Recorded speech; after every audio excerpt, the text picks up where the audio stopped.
गंजे मोहल्ले के लंबे बालों वाली सास बहू। ये कहानी एक ऐसे मोहल्ले की जिसका नाम सरकारी कागजों में तो शांति नगर था, लेकिन पिछले कुछ महीनों में यहाँ के लोगों के बाल इतनी तेजी से झड़े कि लोगों ने मजाक मजाक में इसका नाम गंजा मोहल्ला रख दिया। हे भगवान, ये इस मोहल्ले के पानी में खराबी है या मेरी किस्मत में? जब भी कंघी करो गुच्छे के गुच्छे बाहर आ जाते हैं।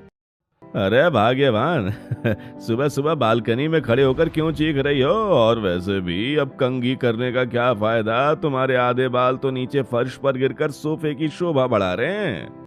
आपको तो बस हर वक्त मजाक ही सूझता है। मेरी परेशानी से आपको कोई मतलब नहीं है। जरा देखिए तो सही, कंधे में कितने सारे बाल फंसे हैं। मुझे तो डर है कि अगले 1 महीने में मैं पूरी गंजी ना हो जाऊं।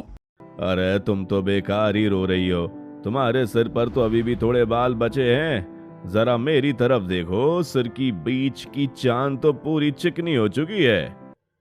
हाँ वो तो है, आपका सिर तो अब दूर से ही लाइट रिफ्लेक्ट करता है, पर मुझे अपनी चिंता है। मिसेस शर्मा गुस्से में कमरे के अंदर चली जाती हैं। वहीं नीचे सड़क पर मोहल्ले की 2 और औरतें मिसेज वर्मा और उनकी सहेली हाथ में पूजा की थाली लिए मंदिर की तरफ जा रही होती हैं।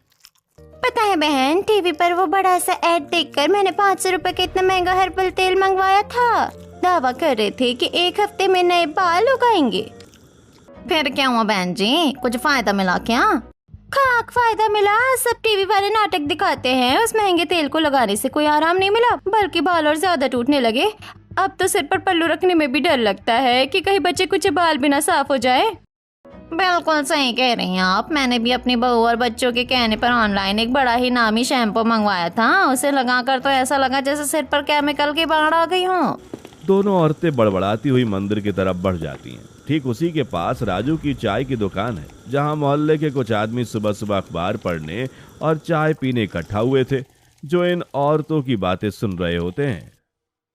देख रहे हो भाई साहब, इस मोहल्ले में कोई और टॉपिक ही नहीं बचा। औरतें मंदिर जाएं या सब्जी मंडी, हर जगह सिर्फ गंजेपन और बाल झड़ने की डिस्कशन चलता रहता है। हाँ वर्मा जी, बात तो आपकी एकदम 16 आने सच है। मेरी दुकान पर जो भी आता है चाय के साथ बाल झड़ने का दुखड़ा जरूर रोता है। अरे राजू, अरे एक कड़क चाय देना बिना शक्कर की। और भाई रामू, तू वहाँ चाट के ठेले पे खड़े खड़े इतना खुश क्यों हो रहा है? तुम्हारी तो लॉटरी लगी है जैसे। अरे शर्मा जी, आपकी बात सुनकर मुझे भी हंसी आ गई। आप लोग सुबह सुबह ही बालों का रोना लेकर बैठ जाते हैं। बड़े आए हंसने वाले। अरे तेरे सिर पर तो हमेशा ये बड़ी सी काप लगी रहती है। तेरे बाल नहीं झड़ रहे हैं क्या जो तो इतना खुश है?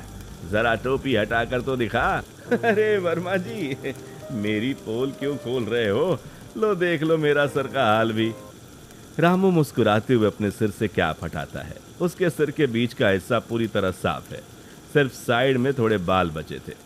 ये देखकर चाय की दुकान पर बैठे सभी लोग जोर से हंसने लगते हैं। देखा आपने, जो हाल आपके बालों का है वही हाल मेरे बालों का भी है। इस कैप के पीछे यही राज छुपा है, पर अब कर भी क्या सकते हैं? हाँ रोने से तो बाल वापस आएंगे नहीं। बात तो तेरी सही है भाई, इस मोहल्ले का यही नसीब बन चुका है, लेकिन भगवान जाने इसका क्या इलाज है।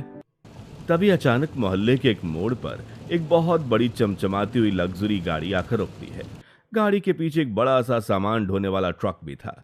गाड़ी देखकर चाय की दुकान पर बैठे लोग, बालकनी में खड़ी औरतें और रास्ते से गुजर रहे दूध वाले सोहन और सब्जी वाले कालू अब सब अपनी जगह पर ठहर जाते हैं।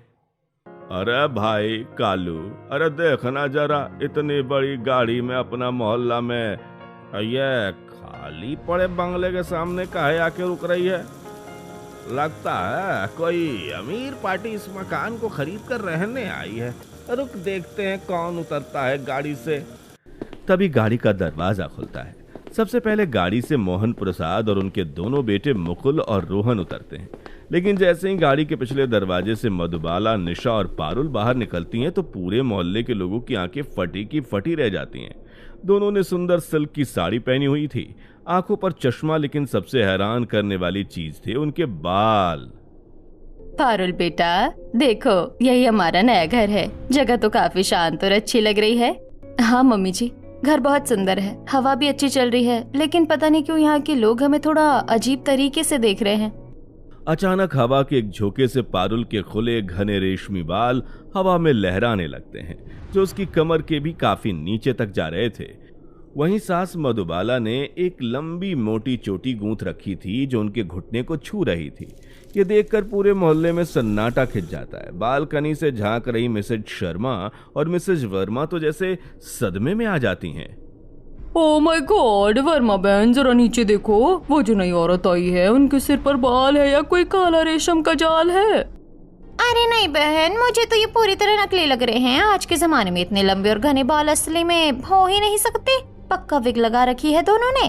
हाँ हाँ बिल्कुल सही कहा, विग ही होगी। कल को पास जाकर जरा खींच कर देखना पड़ेगा कि असली है या नकली। नीचे सड़क पर दूध वाला सोहन और सब्जी वाला कालू भी अपनी टोकरी और केतली पकड़े वहीं जमे हुए थे। अरे सच कहूं तो इन दोनों सास बहू के सिर पर जितने बाल है ना, उतना तो हमारा पूरा गंजा मोहल्ला में सब लोगों के सिर पर बाल मिलाकर नहीं होगा भाई। बात तो तूने 1 लाख की कही है सोहन, पर भाई ये हमारा मोहल्ला है, यहाँ बड़े बड़ों के बाल उड़ जाते हैं। देखना 2 महीने यहाँ रहेंगी ना तो इनका भी हमारी तरह ही हाल हो जाएगा। भाई साहब ये परिवार तो बड़ा हाई फाई लगता है, पर इनके बाल देखकर तो सच में पूरे मोहल्ले की औरतें डिप्रेशन में आ जाएंगी।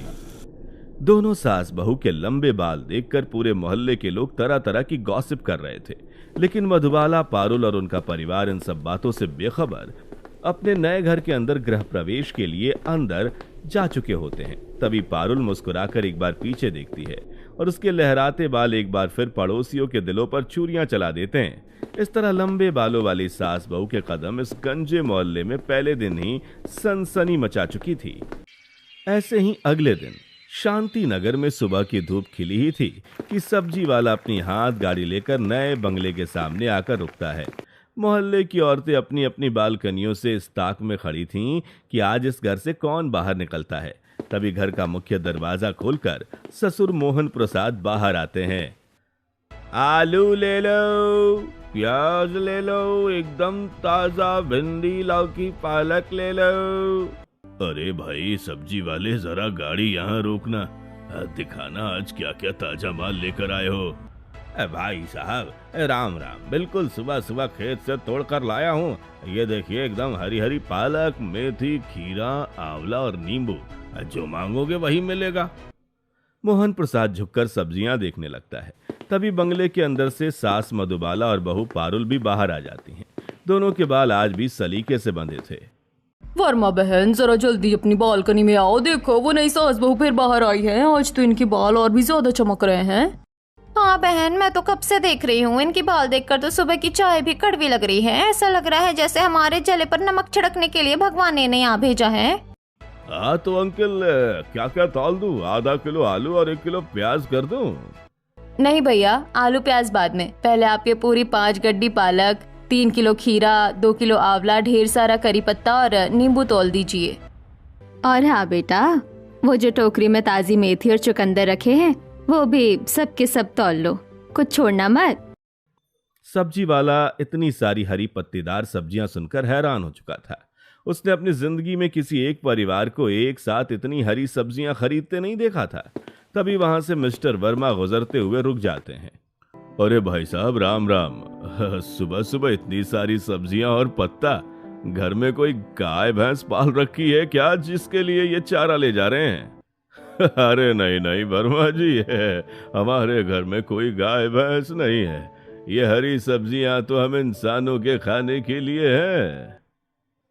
इंसानों के लिए इतनी सारी पालक और आंवला? भला कोई एक दिन में इतनी घास फूस कैसे खा सकता है भाई साहब?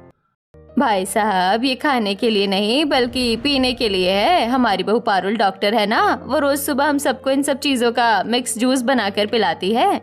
हाँ अंकल, मैं स्किन और हेयर स्पेशलिस्ट डॉक्टर हूँ। हमारे शरीर को और बालों को अंदर से पोषण मिलना बहुत जरूरी है। सुबह का ये वेजिटेबल जूस हमारे रूटीन का सबसे पहला हिस्सा है। अच्छा तो ये राज है। कालू जल्दी जल्दी सारा सामान तोल कर रख देता है। तभी अंदर से आकर रोहन भारी थैला उठाकर अपने पूरे परिवार के साथ अंदर चला जाता है। वहीं मिसेज शर्मा और मिसेज वर्मा सब्जी वाले की तरफ दौड़ती हुई आ रही थीं। अरे कालू जरा इधर आ, वो लोग इतनी सारी सब्जियां लेकर गए हैं, क्या सच में वो सब खा जाते हैं? हाँ, वो कह रहे थे कि वो इन सबका जूस बनाकर पीते हैं। डॉक्टर बहू है उनकी। अरे हटाओ अभी, इतनी सब्जियां तो हमारे घर में पूरे हफ्ते चलती हैं और हमारे बच्चे तो हरी सब्जी का नाम सुनकर भाग जाते हैं। वो क्या खाएंगे ये सब? बहन, मुझे तो दाल में कुछ काला लगता है। जूस का तो सब बहाना है, असली बात कुछ और ही है। हमें इनके घर के अंदर जाकर देखना ही होगा कि ये रात दिन ऐसा क्या करते हैं जिससे इनके बाल इतने लंबे हैं। ऐसे ही रात के 12 बज चुके थे। पूरे मोहल्ले में सन्नाटा था। मिसेज शर्मा और मिसेज वर्मा अपने हाथों में टॉर्च लिए दबे पांव नए बंगले के पीछे वाली बालकनी की तरफ जा रही थीं। उनका एकमात्र मिशन था ये पता लगाना कि सास बहू के बाल असली हैं या नकली। शर्मा बहन धीरे चलो, कहीं उनके घर का कुत्ता या कोई जाग ना जाए। अगर पकड़े गए तो बहुत बेइज्जती होगी। अरे तुम चुप रहो, मुझे चैन की नींद नहीं आ रही है जब से उन दोनों को देखा है। आज तो मैं देख कर रहूंगी कि सोते वक्त वो अपने विग उतार कर सोती हैं या नहीं। दोनों औरतें किसी तरह पाइप के सहारे बंगले की निचली खिड़की तक पहुंचती हैं, जहां से अंदर का बेडरूम साफ दिखाई दे रहा था। खिड़की का शीशा थोड़ा सा खुला था। तभी उन्होंने अंदर टॉर्च की हल्की रोशनी दिखाई। देखो देखो बहन, वो दोनों बेड पर सो रही हैं। पर ये क्या, उन्होंने सिर पर कोई टोपी नहीं पहनी और बेड पर तो। खिड़की से साफ दिख रहा था कि मधुबाला और पारुल दोनों गहरी नींद में थीं। उन्होंने अपने बालों में ढेर सारा तेल लगाकर बालों की सुरक्षा के लिए बहुत बड़ा भारी जूड़ा बनाकर उसे नेट से बांध रखा था। बालों का वो भारी वॉल्यूम देखकर दोनों पड़ोसनों के होश उड़ गए। हे भगवान, इतना बड़ा जूड़ा! अगर ये नकली विग होती तो कोई भी औरत रात को इसे उतार कर ड्रेसिंग टेबल पर रख देती। कोई विग पहनकर इतनी भारी चोटी के साथ कैसे सो सकता है? इसका मतलब इनके बाल 100% असली हैं। पर ये कैसे हो सकता है? हमारे बाल छूते ही टूट जाते हैं और इनके इतने भारी।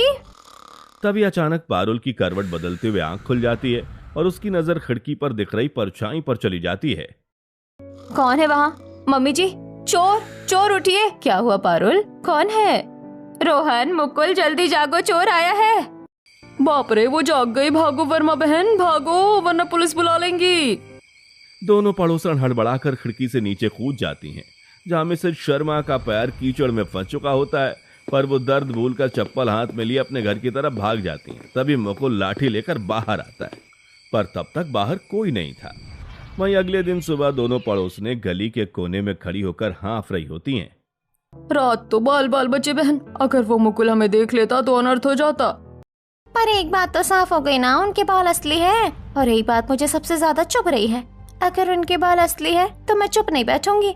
मैं उनके बालों को काट कर छोटा करके रहूंगी ताकि हमारे मोहल्ले में वो अपनी शान न दिखा पाए। हाँ बहन, सही कहा। ना रहेगा बास ना बजेगी बांसुरी। जब बाल ही नहीं रहेंगे तो शो ऑफ किस बात का करेंगी? दोपहर के वक्त एक ऑनलाइन डिलीवरी बॉय बाइक पर 2 बड़े बड़े कट्टे लेकर बंगले के बाहर रुकता है।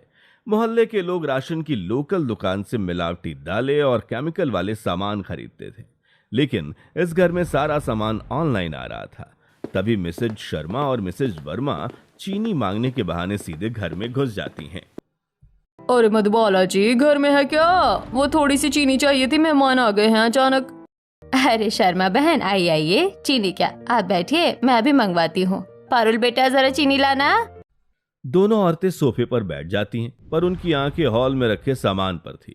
डिलीवरी बॉय कट्टे से ऑर्गेनिक दाल, बिना पॉलिश के चावल, अलसी के बीज, कद्दू के बीज और नट्स निकाल रहा होता है। अरे मधुबाला जी, इतना सारा राशन क्या पूरे साल का स्टॉक एक साथ जमा कर रही हैं या कहीं बाहर दुकान खोलने का इरादा है? नहीं वर्मा जी, ये तो हमारे सिर्फ 1 महीने का राशन है। हमारी बहू पारुल ने कहा है कि बाजार के केमिकल वाली और पॉलिश की हुई दालें बालों को नुकसान पहुंचाती है, इसलिए हम सिर्फ ऑर्गेनिक सामान ही खाते हैं। तभी पारुल किचन से चीनी का डब्बा लेकर आती है। उसका देवर रोहन और ननद निशा भी वहीं डाइनिंग टेबल पर रखे अंकुरित मूंग और चने खा रहे थे। तभी मिसेज शर्मा की नजर किचन में रखे बड़े से डबल डोर फ्रीजर पर पड़ती है, जिस पर एक बड़ा सा पेपर चिपका था। अरे पारुल बेटा, ये फ्रिज के ऊपर क्या बड़ा सा नक्शा चिपका रखा है तुमने? जरा मैं अभी तो देखूं। आइए आंटी, देख लीजिए। ये कोई नक्शा नहीं है, ये हमारे पूरे परिवार का डाइट चार्ट है। इतना सब हरा भरा कैसे खा लेते हो तुम लोग? आंटी, इसीलिए तो कॉलेज में सब मेरे बालों की तारीफ करते हैं। भाभी की इस डाइट की वजह से हम सबका हार्मोनल बैलेंस एकदम परफेक्ट रहता है। अच्छा, चलो चीनी मिल गई, हम चलते हैं। आप लोग खाइए अपनी ये सूखी दालें और बीज। दोनों औरतें चीनी लेकर जैसे ही घर से बाहर निकलकर गली में आती हैं, उनके चेहरे का रंग बदल जाता है। देखा तुमने वर्मा बहन, कितना घमंड है इन्हें अपनी डाइट पर। ऐसा लगता है खाने की खेती करता है और जो ये खाती है उनके बालों पर उसकी फसल उगाती है। सही कह रही हूँ, मुझे तो इनके बालों को देखकर इतनी जलन होती है कि मन करता है इनकी चोटी पकड़कर जोर से खींच दूं। पर कोई नहीं, सब्जी मंडी वाला प्लान याद है ना, कल सुबह इनका घमंड चूर चूर हो जाएगा। ऐसे ही अगले दिन सुबह मधुबाला और पारुल दोनों हमेशा की तरह कालू की गाड़ी पर सब्जी लेने पहुंचती हैं। उनके ठीक पीछे मिसेज शर्मा चुपचाप खड़ी थीं, जहां मिसेज शर्मा ने हाथ में साड़ी के पल्लू के पीछे एक बड़ी सी लोहे की कैंची छुपा रखी थी। कालू भैया, आज नींबू थोड़े बड़े देना, और पारुल जरा देखना धनिया ताजा है या नहीं। हाँ मम्मी जी, धनिया तो अच्छा है। भैया 1 किलो टमाटर भी तौल देना। जैसे ही पारुल झुककर टमाटर उठाने लगती है, वैसे उनकी लंबी घनी चोटी उसकी कमर से नीचे लटक कर हवा में लहराने लगती हैं। मिसेज शर्मा यही मौका देकर पीछे से कैंची निकालकर दबे पांव ठीक पारुल के पीछे आ जाती हैं। आज नहीं बचेगी इसके बालों की शान, ये लो। मिसेज शर्मा तेजी से कैंची चला देती हैं, जिस वजह से पारुल के नीचे के करीब 4 इंच लंबे बालों का एक बड़ा सा गुच्छा कटकर सीधे जमीन पर गिर पड़ता है। अरे रे बाप रे पारुल बेटा, जरा नीचे देखो, ये जमीन पर क्या गिरा है? तुम्हारे बाल। क्या इस मोहल्ले में आकर तुम्हारे बाल भी झड़ने लगे? क्या मेरे बाल? पारुल तुरंत घूमकर जमीन पर देखती है, जहां उसके कटे हुए सुंदर बाल पड़े थे। पारुल की नजर तुरंत मिसेज शर्मा के हाथ की तरफ पड़ती है, जो हड़बड़ाकर कैंची को छुपाने की कोशिश कर रही थीं। पारुल एक डॉक्टर है, जिसकी वजह से वह बालों के झड़ने और कटने का फर्क अच्छी तरह जानती है। ये क्या अनर्थ है? पारुल, तुम्हारे बाल किसने काटे? जरा देखो तो सही, ये सीधे कटे हुए हैं। अरे हमें क्या पता बहन जी, हम तो बस यहाँ खड़े थे, शायद अपने आप ही टूट कर गिर गए होंगे। यहाँ का पानी ही ऐसा है। कोई बात नहीं मम्मी जी, बाल टूटे नहीं है, किसी ने बहुत ही गंदी कैंची से इसे काटा है। पर काटने वाले को शायद ये नहीं पता कि जो बाल अंदर से स्वस्थ होते हैं वो बहुत जल्दी दोबारा लंबे हो जाते हैं। चलिए घर चलें। पारुल जमीन से कटे हुए बाल उठाकर बिना किसी से लड़े अपनी सास का हाथ पकड़कर घर के अंदर चली जाती है। अरे बहन, इसने तो कोई हंगामा ही नहीं किया, उल्टा मुस्कुराकर चली गई। बढ़िया है डॉक्टर, देख लेंगे कितने दिन मुस्कुराती है। अभी तो सिर्फ 4 इंच काटे हैं, अगली बार पूरा गंजा ना कर दिया तो मेरा नाम भी शर्मा नहीं। ऐसे ही शाम का वक्त था। मंदिर में घंटियों की आवाज गूंज रही थी। मोहल्ले के सभी लोग वहां इकट्ठे थे। मधुबाला और पारुल भी अपनी लंबी चोटियों को पीछे लहराती हुई भगवान की आरती के लिए आगे खड़ी थीं। शर्मा बहन, आज तो पूरा मोहल्ला यहाँ है, कैंची से काम नहीं बनेगा, कुछ और करना होगा। तुम देखती जाओ, आज मैं इसके इन रेशमी बालों को आग की भेंट चढ़ा दूंगी। ना रहेगा घमंड, ना रहेगी चोटी। जैसे ही आरती शुरू होती है, सब लोग आंख बंद कर लेते हैं। तभी मिसेज शर्मा चुपचाप एक बड़ा सा जलता हुआ दिया हाथ में लेकर पारुल के ठीक पीछे जाकर खड़ी हो जाती हैं। वो दिए की लौ को पारुल के बालों के बिल्कुल करीब लाकर रख देती हैं और 1 सेकंड में ही पारुल के बाल जल जाते हैं। बोलो शंकर भगवान की जय। अब सब लोग आरती ले लीजिए। मम्मी जी, लाइए थाली मुझे दीजिए, मैं आरती ले आती हूँ। ठीक उसी सेकंड पारुल आरती लेने के लिए तेजी से आगे बढ़ने लगती है। उसकी चोटी हवा में लहराकर आगे हो जाती है, जिस वजह से मिसेज शर्मा का संतुलन बिगड़ जाता है और दिए की लौ पारुल के बालों को छूने की बजाय सीधे खुद मिसेज शर्मा के हाथों पर लग जाती है। आउच! ओह माय गॉड, मेरा हाथ जल गया, बचाओ। अरे क्या हुआ आपको? आप आरती के दिए के साथ पीछे क्या कर रही थी? वो कुछ नहीं बहन जी, वो तो बस पीछे खड़ी थी, दिया हाथ से फिसल गया। शर्मा आंटी, जरा हाथ दिखाइए। स्किन थोड़ी लाल हो गई है। मैं डॉक्टर हूँ, मेरे पास बर्न क्रीम है, अभी लगा देती हूँ। नहीं, मुझे तुम्हारी कोई क्रीम नहीं चाहिए, मैं ठीक हूँ। मिसेज शर्मा अपना जलता हुआ हाथ पकड़कर मंदिर से बाहर निकल जाती है। भाई कालू, तूने देखा? अरे शर्मा आंटी तो सीधे दिया लेकर उसके बालों के पीछे पड़ी थी। पक्का जलाने की साजिश थी। हाँ भाई, पर भगवान जिसके सास हो उसका कोई बिगाड़ नहीं सकता कुछ। पर इन दोनों सास बहू का जिगरा देखो, जरा भी नहीं डरी। अगली सुबह सोहन दूध वाला अपनी साइकिल की घंटी बजाता हुआ आवाज लगाता है, पर इस बार घर से निशा बाहर आती है। दूध ले लो, अरे एकदम गाढ़ा भैंस का ताजा दूध ले लो। भैया, हमारे घर पर दूध की जरूरत नहीं है, हमारे यहाँ कोई दूध नहीं लेता। क्या बात कर रही हो दीदी? इतना बड़ा परिवार और चाय दूध कुछ नहीं बनता? बिना दूध के कैसे रह लेते हो? सोहन भैया, दरअसल हम लोग घर पर ही सोयाबीन से बना सोया मिल्क और बादाम का दूध यूज करते हैं। वो सेहत और बालों के लिए ज्यादा फायदेमंद होता है।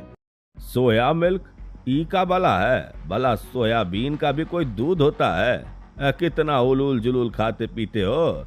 गाय भैंस का असली दूध छोड़कर पता नहीं क्या क्या पी रहे हो। ऐसे ही सोहन बड़बड़ाता हुआ आगे बढ़ जाता है, जहाँ रास्ते में उसे मिस्टर शर्मा मिलते हैं। क्यों सोहन, अरे नए बंगले वालों ने दूध लिया क्या?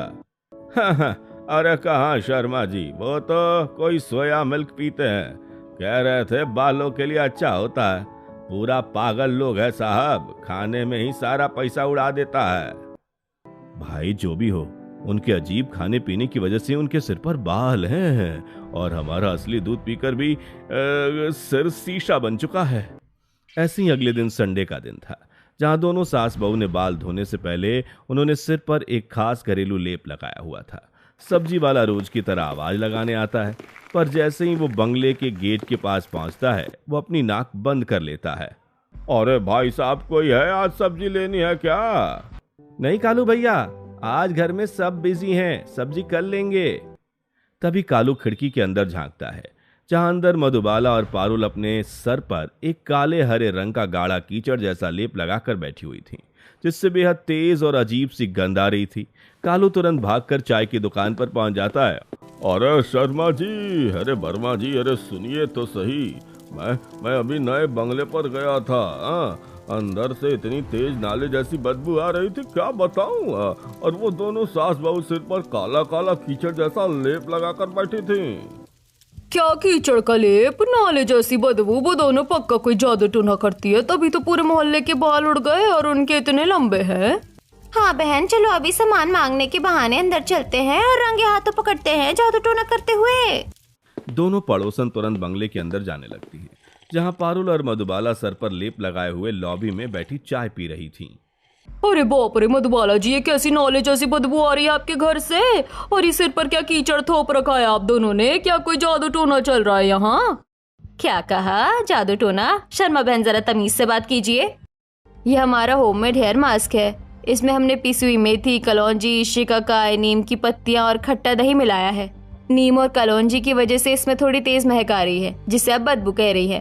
पर बाजार में इतने अच्छे अच्छे खुशबूदार तेल और शैम्पू मिलते हैं, आप लोग इतनी अमीर होकर भी ये सब गंदी चीजें सिर पर लगाती हैं, इतनी भी क्या कंजूसी। आंटी, बाजार के खुशबूदार शैम्पू और तेलों में सिर्फ केमिकल्स और आर्टिफिशियल परफ्यूम होते हैं। ये हमारा घरेलू लेप बालों को पॉल्यूशन से बचाता है और जड़ों को मजबूत करता है। पारुल की बात सुनकर दोनों पड़ोसन बड़बड़ाते हुए गली में चलने लगती हैं।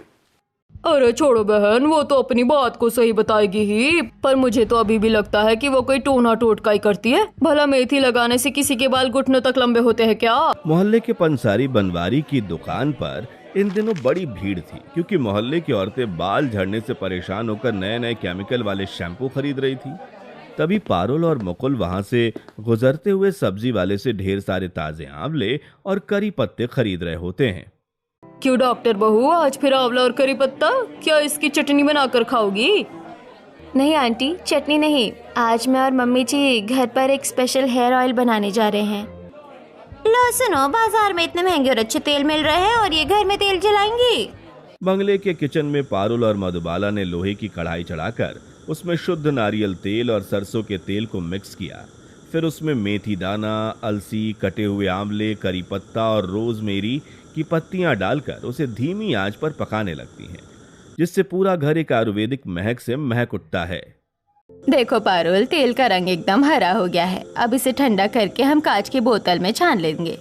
हाँ मम्मी जी, और इसके साथ ही मैंने जो रोजमेरी वाटर से हेयर सीरम बनाया है वो भी तैयार है। इसे लगाने से पॉल्यूशन का असर बालों पर बिल्कुल नहीं होगा। अगले दिन सुबह घर के जेंट्स यानी मुकुल, रोहन और ससुर भी सिर पर वही तेल और हेयर मास्क लगाकर बालकनी में बैठे चाय पी रहे थे। तभी रास्ते से मिस्टर शर्मा और मिस्टर वर्मा गुजरते हुए ये सब देख लेते हैं। अरे देखो तो सही भाई साहब, इनके घर के आदमी तो औरतों की तरह सिर पर लेप और मास्क लगाए बैठे हैं। इन अमीरों के भी क्या अजीब चौचले हैं। चौचले नहीं वर्मा जी, जरा उनके सिर के बाल तो देखो। मुकुल और रोहन के बाल कितने घने हैं और हमारे सर पर तो चिड़िया भी घोंसला ना बनाए। इस बार दोनों पड़ोसने सीधे मधुबाला के घर गॉसिप करने के बहाने आकर सोफे पर बैठ जाती हैं, जहां दोनों सास बहू की लंबी मोटी चोटी सोफे से नीचे लटककर फर्श पर कालीन को छू रही थी। तभी मिसेज शर्मा के दिमाग में एक नया खुरापाती आइडिया आता है। वर्मा बहन, आज मैं इनकी चोटी के ऊपर ही बैठ जाऊंगी। जैसे ये खड़ी होगी उसके बाल जड़ से उखड़ जाएंगे।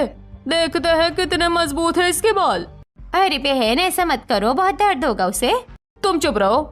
मिसेज शर्मा धीरे धीरे आगे आकर मधुबाला की लंबी चोटी के निचले हिस्से के ऊपर पूरा वजन डालकर सोफे पर बैठ जाती हैं, जहां मधुबाला को इस बात का अंदाजा नहीं था। तभी अंदर से पारुल जूस के ग्लास लेकर आती है। लीजिए आंटी, जूस पीजिए। मम्मी जी जरा उठना, वो अलमारी की चाबी देना। हाँ, अभी देती हूँ। मधुबाला जैसी ही तेजी से खड़ी होती है, उनके बाल पर एक जबरदस्त खिंचाव पड़ता है, लेकिन पारुल की प्रोटीन रिच डाइट और होम मेड तेल की वजह से मधुबाला के बाल इतने मजबूत थे कि एक भी बाल नहीं टूटते। उल्टा मिसेज शर्मा झटका खाकर सोफे से नीचे फर्श पर गिर पड़ती हैं। आउच, मेरी कमर है, बाप रे बाप। अरे शर्मा बहन, ये क्या, आप फर्श पर कैसे गिर गई? और आप मेरी चोटी के ऊपर बैठी थी क्या? अरे नहीं बहन जी, सॉरी, गलती से मुझे दिखा नहीं। वो क्या है ना, हमारे बाल तो छोटे छोटे हैं, तो हमें इस तरह नीचे देखकर बैठने की आदत नहीं है। मुझे चक्कर आ गया था शायद। कोई बात नहीं आंटी, पर हमारे बाल अंदर से बहुत स्ट्रांग है, ये इतनी आसानी से नहीं टूटते। लीजिए, थोड़ा जूस पी लीजिए, चक्कर ठीक हो जाएगा। एक बार फिर उनका यह प्लान भी बुरी तरह फेल हो जाता है। ऐसे ही कुछ दिन बीतते हैं और एक सुबह पारुल अपने बगीचे में लगे पौधे को पानी दे रही थी। तभी वो एक बहुत ही अजीब चीज नोटिस करती है। पौधों की हरी हरी पत्तियां अजीब तरीके से काली पड़ चुकी होती हैं और उन पर एक अजीब सी केमिकल की परत जमी थी। ये क्या है? कल तक तो ये पत्तियां बिल्कुल हरी थी, आज इन पर ये काली परत कैसी? ये तो भारी पॉल्यूशन की लेयर है। क्या हुआ पारुल बेटा, इतनी परेशान क्यों हो? मम्मी जी जरा इन पौधों को देखिए, इस मोहल्ले की हवा में बहुत ही खतरनाक केमिकल घुला हुआ है। अब मुझे समझ आया कि इस पूरे मोहल्ले के लोगों के बाल इतनी तेजी से क्यों झड़ रहे हैं। ये पानी की नहीं बल्कि हवा की खराबी है। पारुल तुरंत मुकुल और रोहन को साथ लेकर मोहल्ले के ठीक पीछे वाले इलाके की तरफ चली जाती है। वहां जाकर वो देखते हैं कि एक बहुत बड़ी कपड़े डाई करने वाली फैक्ट्री चल रही थी। उस फैक्ट्री के चिमनी से बिना किसी फिल्टर के एक काला जहरीला धुआं लगातार निकल रहा था और वही धुआं पूरे शांति नगर की हवा को जहरीला बना रहा था। ओह माय गॉड, इस फैक्ट्री में कोई भी पॉल्यूशन की शील्ड या चिमनी फिल्टर यूज नहीं हो रहा है। ये सीधे लोगों की स्किन और बालों को बर्बाद कर रहा है। हमें इसके मालिक से बात करनी होगी। पारुल, मधुबाला, मुकुल और मोहल्ले के कुछ पुरुषों को साथ लेकर फैक्ट्री मालिक के केबिन में पहुंचती हैं, जहां मालिक आराम से कुर्सी पर बैठा सिगार पी रहा था। हाँ भाई, क्या बात है? तुम सब लोग यहाँ झुंड बनाकर क्यों आए हो? मेरा काम डिस्टर्ब मत करो। मिस्टर मालिक, आपकी इस फैक्ट्री से निकलने वाला जहरीला केमिकल और धुआं पूरे शांति नगर की हवा को बर्बाद कर रहा है। यहाँ के बच्चों से लेकर बुजुर्गों तक के बाल झड़ चुके हैं और स्किन इन्फेक्शन हो रहा है। आपको तुरंत अपनी चिमनी में पॉल्यूशन फ्री शील्ड लगानी होगी। अरे ओ मैडम, डॉक्टर होगी तुम अपने घर की, मुझे बड़ी बड़ी बातें मत सिखाओ। यह फैक्ट्री पिछले 10 सालों से ऐसी चल रही है, आज तक किसी को कोई दिक्कत नहीं हुई और तुम आज आई हो मुझे कानून सिखा रही हो। मैं ऐसा कुछ नहीं करने वाला, जो करना है कर लो। अरे कैसे नहीं करोगे भाई साहब? हमारे सर की चांद तुम्हारी वजह से चिकनी हुई है।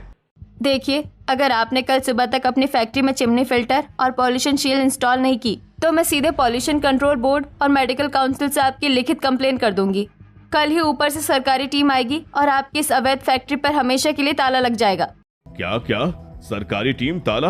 अरे मैडम गुस्सा मत होइए, आप तो सीरियस हो गई। मैं बिल्कुल सीरियस हूँ, फैसला आपके हाथ में है। फैक्ट्री चलानी है तो नियमों का पालन करना होगा। ठीक है, मैं आज ही चिमनी में फिल्टर और शील्ड लगवा देता हूँ, प्लीज कंप्लेंट मत करना। जिसके बाद फैक्ट्री मालिक ने भी अपनी चिमनी पर फिल्टर लगा दिया था, जिससे धुआं साफ हो चुका था और तभी पूरे मोहल्ले के लोग वहां इकट्ठा हो जाते हैं। मोहल्ले वालों, आज हमारी बहू पारुल की वजह से उस फैक्ट्री का जहरीला धुआं बंद हो गया है, लेकिन जो नुकसान आपके बालों को हो चुका है। पर डॉक्टर साहिबा, हमारे बाल तो जा चुके हैं, तो क्या ये कभी वापस आ सकते हैं? हमें बहुत शर्मिंदगी होती है बाहर जाने में। बिल्कुल आ सकते हैं शर्मा अंकल, आपके बाल पूरी तरह मरे नहीं हैं, पर पॉल्यूशन और केमिकल शैम्पू की वजह से सो गए हैं। आज से आप सब बाजार के केमिकल वाले शैम्पू और तेल बिल्कुल बंद कर दीजिए। पारुल और मधुबाला मिलकर मंच पर बड़ी बड़ी बोतलें रखती हैं, जिनमें उन्होंने घर पर बनाया हुआ हर्बल शैम्पू और मैजिकल हेयर ऑयल भरा था। ये शैम्पू हमने ब्रीठा, शिकाकाई और आंवले से बनाया है और ये तेल मेथी, अलसी और रोजमेरी का है। मैं आप सबको एक एक बोतल मुफ्त में दे रही हूँ। इसके साथ ही आप सबको ये डाइट चार्ट भी फॉलो करना होगा। शरीर के अंदर प्रोटीन जाना बहुत जरूरी है। पर वर्मा बहन, हमने तो इनके बाल काटने और जलाने की कोशिश की थी, फिर भी ये हमारे लिए इतनी मेहनत कर रही है। मुझे अपने किए पर बहुत शर्म आ रही है।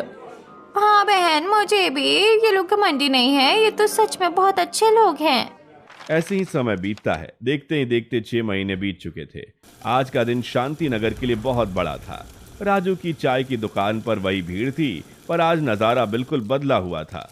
अरे राजू, कड़क चाय देना जरा। और भाई रामू, आज तूने अपने सिर पर कैप क्यों नहीं पहनी? अरे शर्मा जी, देखिए मेरे सिर पर काले घने बाल वापस आ गए। ये सब डॉक्टर बहू और उस मेथी वाले तेल का कमाल है। और शर्मा जी, जरा अपनी तरफ भी देखिए। आपकी वह चिकनी चांद पर भी छोटे छोटे काले बाल लहराने लगे हैं। तभी सामने से मिसेज शर्मा और मिसेज वर्मा आ रही थी। दोनों के सिर से पल्लू हटा हुआ था और उनके बाल कंधे से नीचे तक घने और चमकदार हो चुके थे। तभी बंगले से मधुबाला और पारुल भी बाहर निकलती हैं। मधुबाला जी, पारुल बेटा, हमें माफ कर देना। हमने जलन के मारे तुम्हारे बाल काटने की कोशिश की थी, मंदिर में दिए से जलाने की कोशिश की थी, पर तुम दोनों ने हमारी आंखें खोल दी। हाँ पारुल बेटा, हमें माफ कर दो। आज तुम्हारी वजह से हमारे सिर पर बाल भी है और हमारे घरों की बीमारियां भी दूर हो गई है। अरे आंटी, पुरानी बातें भूल जाइए। आप सब हमारे पड़ोसी है, हमारा परिवार है। तो भाई शर्मा जी, अब तो इस मोहल्ले का नाम बदल दें। अब तो यहाँ कोई गंजा नहीं बचा। बिल्कुल बिल्कुल, आज से ही इस गंजे मोहल्ले का नाम मिटाया जाता है और हमारा प्यारा शांति नगर वापस आता है। पूरे मोहल्ले में तालियों की गूंज उठती है। लंबे बालों वाली सास बहू ने न सिर्फ अपने बालों की शान बचाई, बल्कि पूरे मोहल्ले का खोया हुआ गौरव और बाल दोनों वापस लौटा दिए। शांति नगर अब फिर से खुशहाल और बालों से भरा पूरा मोहल्ला बन चुके थे।